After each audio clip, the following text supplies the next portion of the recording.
এই যে ছেলেগুলো হাতে কেটিএম নিয়ে সকাল সকাল চুল ফুল খাড়া করে স্কুলে অলিতে গলিতে ঘুরছে, এতে কি প্রমাণ করতে চাইছে?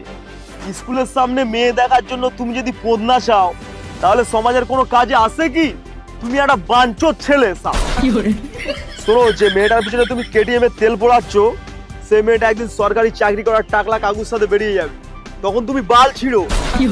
আগে নিজের কেরিয়ার দিকে ফোকাস করো আর নিজেরটা বড় করো। ক্যারিয়ারের দিকে ফোকাস করবে, ঠিক আছে।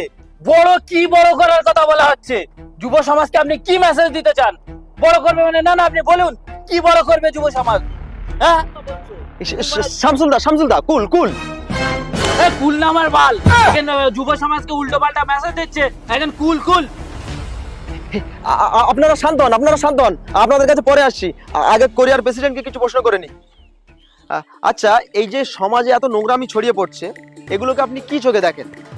এগুলো আমি ফুল এইচডিতে দেখি। এইচডিতে দেখেন মানে? এখানে কি ক্রোমে ভিডিও চলছে নাকি যে ফুল এইচডিতে দেখবেন? দেখুন, ওর সাথে ঝগড়া করে পার পেয়ে গেছেন বলে আমার সাথে ঝগড়া করতে আসবেন না। গাড়ির রকেট বলে চাঁদে পাঠিয়ে দেবো। বাবা চোদা কথা গাড়ি।